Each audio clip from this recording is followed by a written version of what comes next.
your nation, your province, your southern Alberta.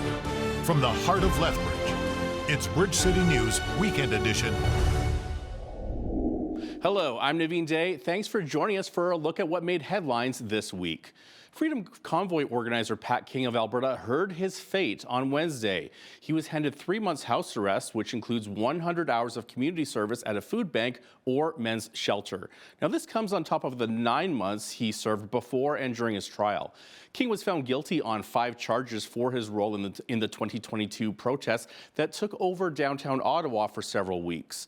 Justice Charles Hackland says King is to remain in his home, not return to Ottawa except for court appearances, and stay away from other convoy leaders. The Crown recommended to Justice Hackland that King be given 10 years in prison, the maximum sentence for mischief. King's lawyer, Natasha Calvino, says this sentence is, quote, very balanced. The sentencing decision was very balanced. It's very respected. I respect this judge a great deal. But he struck a really good balance between what Mr. King did and what Mr. King didn't do. If Mr. King was to be sentenced to 10 years in jail, which is what the Crown was asking, they would essentially be making him a political prisoner. They would be sentencing Mr. King for the sum total of everything that was done by every individual in the Freedom Convoy. Not only did Justice Hackland find that Mr. King was nonviolent, but he specifically advocated for a lack of violence and found in his sentencing decision today that but for the very vocal actions of Mr. King, things could have been a lot worse. Was he found guilty of mischief? Absolutely. But he was not such a mischief that he should be sentenced for what everybody else did. We're not saying that things didn't happen over the course of the Freedom Convoy that was beyond our purview and that was not intended by leadership, even peripheral leadership by Mr. King. But you cannot sentence one person for the actions of others. And I think His Honor did a great balance in the balancing of the sentence. It is a jail sentence. It's equivalent to 1 year. Mr. King will spend the next 90 days, 3 months back in Alberta under house arrest, and it'd be followed by a period of probation. But this is an end to a very long and very drawn-out process, and we're happy to have it come to the conclusion. You might hate Mr. King, you may love Mr. King, but at the end of the day, that is not the role of justice. We sentence people for things that they did in line, proportionally with their responsibility, and that's what we did. But the story of the week that gained worldwide notice was that of a Delta Airlines plane that crashed at Toronto's Pearson Airport. All 21 people taken to hospital have now been released as of Thursday morning. The wreckage of that crashed plane has also been cleared from the runway and taken to a nearby hangar. The airline says removing the wreckage took several hours. Delta says it could be weeks before bags from the plane are returned to their owners because of the inspection and cleaning process. And veteran aviator and flight instructor Kit Darby analyzed the landing mishap and cited insufficient flare, which is the tipping up of the nose to decelerate. Despite the significant structural damage, the controlled deceleration of the aircraft on the runway allowed all of the passengers to survive. To hit hard enough to damage the airplane is extremely unusual. I mean, you would be very uncomfortable and the airplane would be fine. As long as you hit on those main gear first, and it does appear to be a main gear landing, the gear is designed to take that kind of abuse. You can make no flare. It should not hurt the airplane. So after that, what happened after that, either something broke, landing gear, tire blew, or landing gear, or we banked the airplane too much and the wingtip hit the ground, or a combination of those. Our video doesn't really show the alignment like that, but it does show the right wing down, which is normal, and it explains why the right gear hits first, and also perhaps why the right wing would hit next, and it appears it did hit, and maybe pretty hard. Wings are just bolted onto the airplanes. If you hit the ground hard enough, you can break the wing off, or at least a portion of it. Well, of course, design and strength of the airplane and the seats are key in the survivability of it. But in this case, what really hurts people is the sudden stop. So we're on a large, smooth piece of concrete. We have that initial impact, which isn't too bad, maybe enough to break the airplane, but it doesn't stop the airplane's forward motion. So it's sliding down the runway, and that's why everybody survived. We had a relatively controlled deceleration. Everybody didn't stop all at once. and they all lived, and most of them were uninjured. Crashing on an airport is, if you have to crash, it's a good place to crash. And more tariffs could be on the horizon for Canada, now including our country's lumber exports. U.S. President Donald Trump proposed the idea of a 25% levy on lumber and forestry products on Wednesday evening. The tariff threats and Trump's talk of Canada becoming a U.S. state is not sitting well with many Canadians, as a new Leger poll suggests. More than a quarter of Canadians, 27%, view the United States as an enemy country, while another 30% still say they consider the U.S. an ally. Sébastien Dallaire, who is Leger's executive vice president for Eastern Canada, says enemy is a strong word, which is why these results are surprising. You have almost as many people who are saying that the U.S. is an enemy as opposed to an ally, and that is something that it is in itself quite surprising. There is a partisan difference in terms of how people feel about this, where with conservative supporters being more likely to still see the U.S. as an ally. 48% of conservatives are saying that they still believe the U.S. is an ally, and that goes down to around 20% for all other parties except for the People's Party. So it's clearly a pretty big gap between conservative supporters and Liberal, NDP, and Bloc supporters. The poll was conducted between February 14th and 17th, surveying 1,500 Canadians and 1,000 Americans. Because it was conducted online, it cannot be assigned a margin of error. And Ottawa wants to see ads banned from CBC News programming.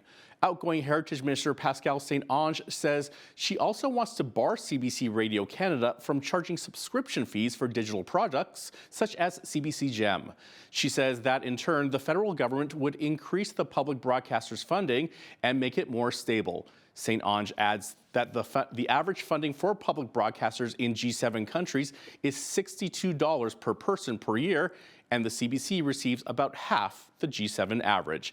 She'd like to bring it more in line with other countries. But the Canadian Taxpayers Federation doesn't think the CBC deserves more money from taxpayers. According to Franco Terrazzano of the CTF, Canada's population is about 41.5 million people, and if the government funded the CBC the way the minister is recommending, it would cost taxpayers about $2.5 billion per year, which is nearly double the current cost. So the CBC is already costing taxpayers $1.4 billion every single year. And what the minister's proposing would mean that cost would jump up to about $2.5 billion a year, a almost $2.5 billion hit to taxpayers every single year for the CBC. You know, let's just put that huge cost into perspective, right? That amount of money would cover the grocery bill of about 150,000 families. So this government is so tone deaf. After all of the criticism Canadians have brought forward against the CBC, what's the government's plan? The government's plan is to nearly double the cost of the CBC to taxpayers. The Canadian Taxpayers Federation is instead calling for the CBC to be completely defunded. To sum up the rest of the issues across Canada is our political correspondent, Brian Lilly. He chatted with BCN's Jeanette Roche about Mark Carney. He's a Liberal leadership candidate recently under scrutiny for doublespeak. In a Kelowna rally, he talked about the potential of using emergency powers to build major projects like pipelines. But then in an interview with French-speaking media, he said the complete opposite. He definitely is speaking out of both sides of his mouth. So in Kelowna, it was all about build, build, build. Energy infrastructure is important. We have to get it done, even if that means using the emergency powers of the federal government to do that. A lot of people thought he was talking about using the Emergencies Act for whatever reason. No, there are different powers the federal government has, including ones that could allow them to expedite building pipelines. But then he does an interview in French, and he's asked, well, would you put this in against like an east-west pipeline against the wishes of Quebec? No. Well, never, he says. And he's asked time and again, would provinces have veto over pipeline projects? And he said, yes, and I would never impose one upon Quebec. So two very different messages. And look, there was a time when politicians, to a degree, could get away with saying one thing in English and one thing in French because, well, not enough people are speaking both languages or we're not paying attention. I was going to say, it pays to be bilingual these days, especially, right? Well, and we've got the interwebs where people share things, and so I mean, there's already video going around that combines Carney in Kelowna with Carney on CBC in French. It's very damaging to him. It really makes him look like he's not being forthright. But look, this is a guy who also said he would balance the budget within 3 years. Well, he's talking about massively increasing defense spending, infrastructure projects, but also keeping all of the liberal social programs that they're just starting, like dental, which is going to get more expensive by the year. And then it turns out, well, no, he's not really going to balance the budget. He's going to split the budget in two, and all the deficit stuff will be over here in the capital budget, but the operating budget, he will balance. That's not telling the truth. You're trying to go around things, just like his carbon tax. So this is probably, I'd say, the third time. He said he'd get rid of the consumer carbon tax, but then he would dramatically increase the industrial carbon tax, and he wants to put a carbon tariff on imports from outside of the country. Well, you're essentially making us pay more for imported goods, which is another way of saying a carbon tax. So Mark Carney isn't exactly being truthful or forthright with voters. And there's a very good chance that, where are we now? February 18th, and just over 2 weeks, he will become prime minister. Oh my goodness. Okay. And then we've got a recent poll now showing a majority across Canada supporting projects like the Energy East pipeline. So does that support extend into Quebec? It is about 76, 77% across the country say, yeah, they support that project now. And that's about the level of support even in Alberta, surprisingly enough. Support in Alberta is down. And I have to wonder, is that because some people are just pessimistic about it now and say, well, it'll never happen? But in Quebec, support was up from the low to mid 30s back in 2019, but only up to 47%. So not quite half yet. Quebec is still not on board pipelines. Sure, they want the revenue from the transfer payments, equalization. They want the benefits of an economy that is supported by the oil and gas sector in so many ways, but they don't want pipelines. There's already pipelines in Quebec. They are just very hypocritical, and a lot of it driven by media outlets like what we saw, badgering politicians not to support anything that comes from Alberta. Okay, Brian, last week when we spoke, you were in Washington, D.C. following the premier's round, and there have been critics of the trip saying that they didn't accomplish anything, even comparing their meeting at the White House to a meeting with the kitchen intern. But you were there, Brian, and you take a different view, a different approach, and say that the trip was worth it. So why do you say that? Well, first off, just the number of meetings that they had were fantastic. So individually, each premier was off meeting people that were important to them. Premier Danielle Smith meeting with Doug Burgum, the Interior Secretary, who is very important when it comes to the oil and gas industry. Things like if they were to bring back a Keystone XL pipeline, he'd be a key driver of that. He'd be an influencer. People like Senator Kevin Cramer from North Dakota. He shares a border with Saskatchewan and Manitoba. He met with all the premiers, but also individually met with Ontario Premier Doug Ford. Saskatchewan Scott Moe met with Iowa Republican Senator Chuck Grassley, one of the leaders of the GOP. So, you're making these connections, you're making Canada's case, and you can run down the list of, I believe that Premiers Moe and Smith had joint meetings at times with people who are on the Energy Committee. Those meetings matter. The personal connection matters.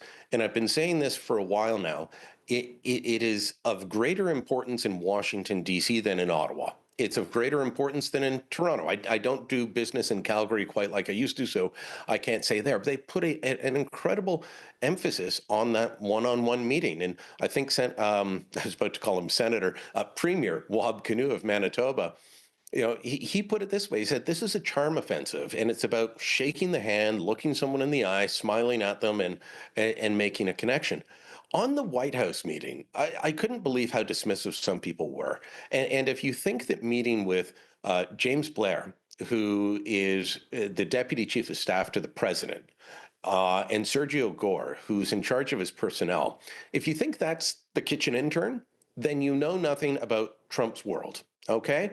Look, a group of business leaders was also down with the premiers, and some of them met with Kevin Haslett, one of Trump's key economic advisors. That was a great meeting for them to get over at the White House. James Blair is a different cat. Is he a cabinet secretary? No.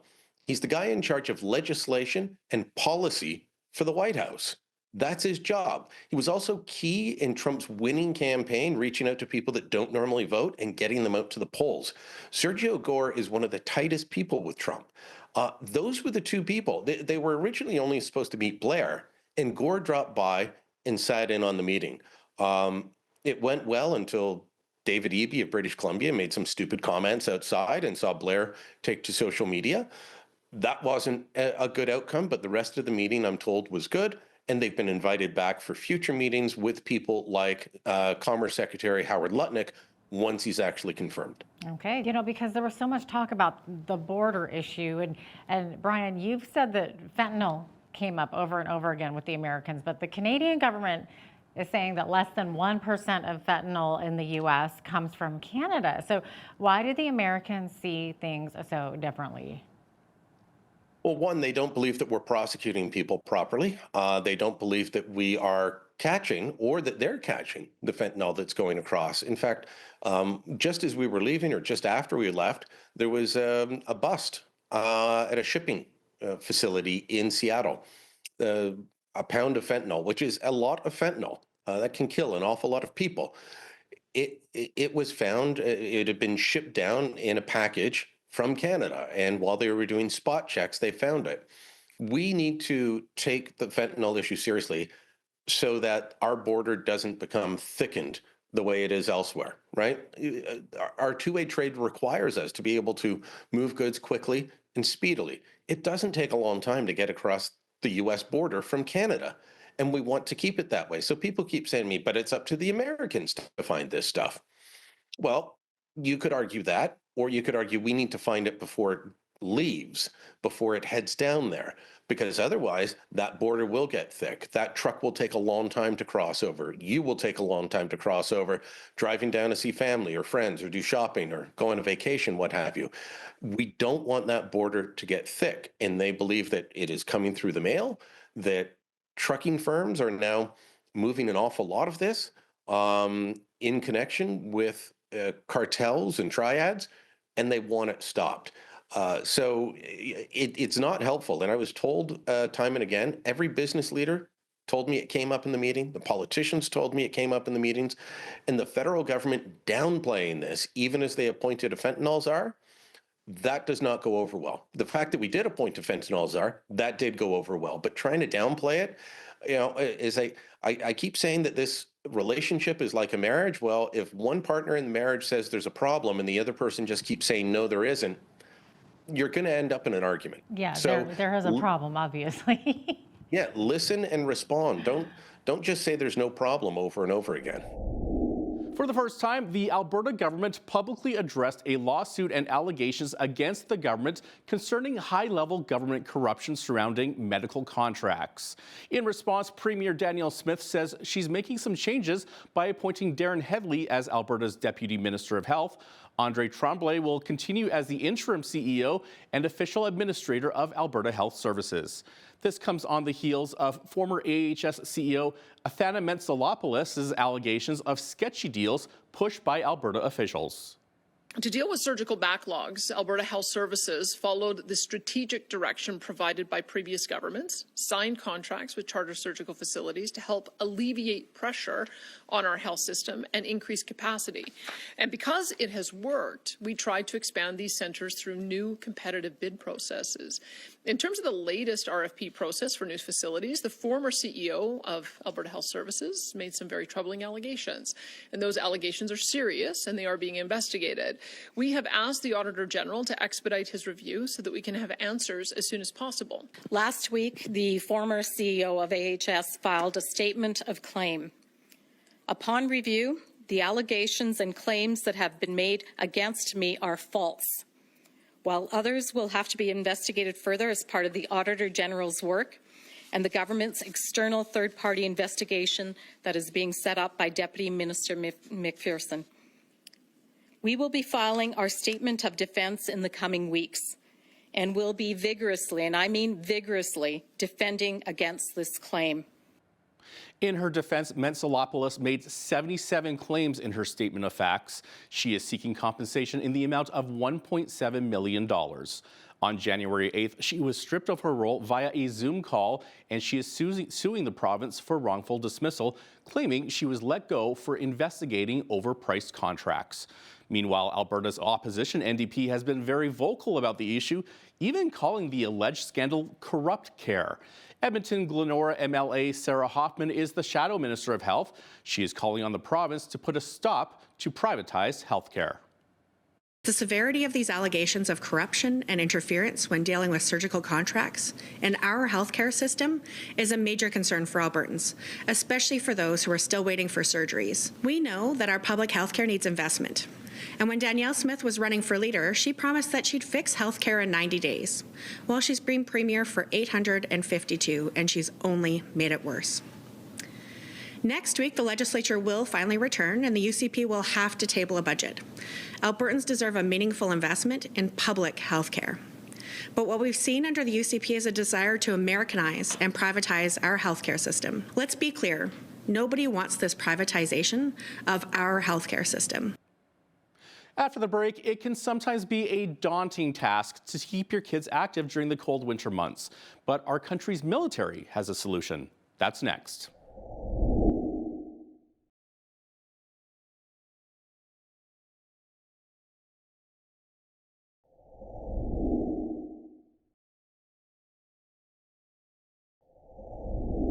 Enrolling teens into sports teams and extracurricular activities can often be difficult and costly. There is an alternative, however, for our nation's youth, and it's been around for over 100 years. Take a look. Ships coming in, attention! Not every youth desires to learn personal discipline or how to be a team player or wants to develop their leadership skills. But yet, that is exactly what thousands of Canada's youth crave, and many of them can be found in one of our country's many cadet units. I'm here at the Royal Canadian Sea Cadet Corps Chinook, which parades on Monday evenings. And according to Commanding Officer Lieutenant Robert Neufeld, the cadet program is Canada's best-kept youth secret. And Sea Cadets in a landlocked province actually provides more and better opportunities than those who live close to the coast.